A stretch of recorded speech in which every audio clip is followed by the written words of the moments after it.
আসসালামু আলাইকুম everyone, welcome back to my channel. সবাই কেমন আছেন? আলহামদুলিল্লাহ আমি ভালো আছি। দোয়া করি সবাই ভালো থাকেন। চলে আসলাম নতুন একটি ভিডিও নিয়ে, আশা করি আপনাদের ভালো লাগবে। এখন প্রায় ১১টার মতো বেজে গেছে, তাই ভাবলাম রান্না করে ফেলি, আর সাথে সাথে টুকিটাকি সংসারের কাজও আছে, এগুলোও করে ফেলবো। আর এই তো দেখুন, আমি কিন্তু ভাত ডাল বসায় দিয়েছি, তাই ভাবলাম এখন মশলাটা ব্লেন্ডার করে রাখি, কারণ এইভাবে রাখলে ফ্রিজে অনেক জায়গা লাগে। আর যে যেখান থেকে আমার ভিডিওটা দেখছেন সবাইকে অসংখ্য ধন্যবাদ, আর অবশ্যই দয়া করে পুরো ভিডিওটা দেখবেন। আর এই তো এখন আমি মশলাটা ব্লেন্ডার করে নিব।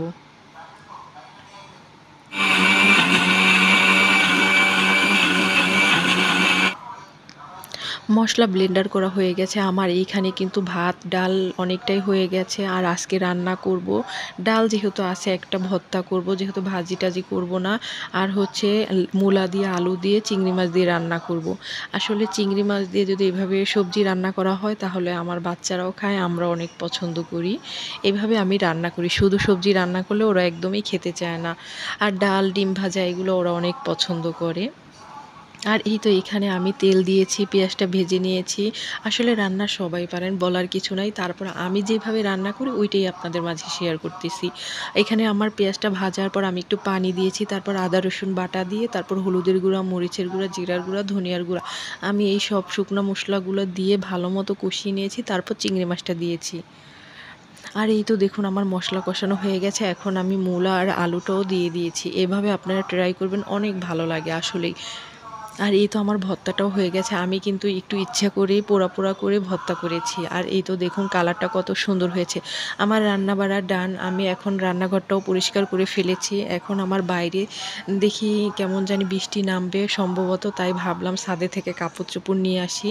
রান্নাঘর পরিষ্কার হয়ে গেছে। আসলে আমার কেমন মনে হয় জানি না, না সবাই আমার রান্নাঘর পরিষ্কার করার পর আমার মনে হয় না আর কিছু রান্না করি, তাহলে আবার নোংরা হয়ে যাবে, সেজন্য আর কি।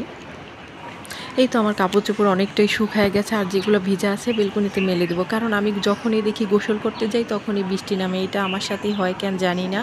আর মোবাইলে ওইভাবে বোঝা যায় না, একটু অন্ধকার অন্ধকার ভাব, বৃষ্টি আসতে পারে। আর এই তো এটা হচ্ছে বিকালের ভিডিও, বিকালে না সন্ধ্যার পর আর কি। আমরা বিকালে খাওয়া দাওয়া করে ঘুম আসছি। এখন আমার ছেলে আমার বাবার সাথে ঘুরতে যাবে, মানে ওর নানা ভাইয়ের সাথে ঘুরতে যাবে। এখন এই তো আমার আব্বু আসবে ওরে নিতে, সেজন্য ও একটু দুষ্টামি করতেছে, কারণ আমার আব্বু রিক্সা নিয়ে আসবে, তো সেজন্য ও রেডি হয়ে বসে আছে। ওরে ফোন দিয়ে সবসময় রেডি হয়ে থাকতে বলে। তারপর ওই রিক্সা দিয়ে একটু ঘুরে টুরে যা খেতে মন চায় তা বলে, তারপর নিয়ে আসে। আর এই তো দেখুন ও আসার পরেই কিন্তু ড্রেস খুলে ফেলেছে। আর ও নান রুটি গ্রিল অনেক পছন্দ করে, তাই ওর নানা ভাই এই যে কতগুলো নান রুটি গ্রিল কিনে দিয়েছে। কারণ আমরা ৩ জন মানুষ, এতগুলো লাগে না, যেটা সত্যি কথা। ওরাও তো এত খেতে পারে না, কিন্তু ওর বেশি বেশিই লাগবে। ওর এটা একটা অভ্যাস হয়ে গেছে। আর এটা নানরুটি গ্রিল সবাই পছন্দ করে কম বেশি। এটা আমার ছেলেমেয়েও পছন্দ করে, আমরাও করি। আর আজকের ভিডিও এই পর্যন্ত। কেমন লাগলো অবশ্যই কমেন্টের মাধ্যমে জানাবেন। সবাই ভালো থাকবেন। আল্লাহ হাফেজ।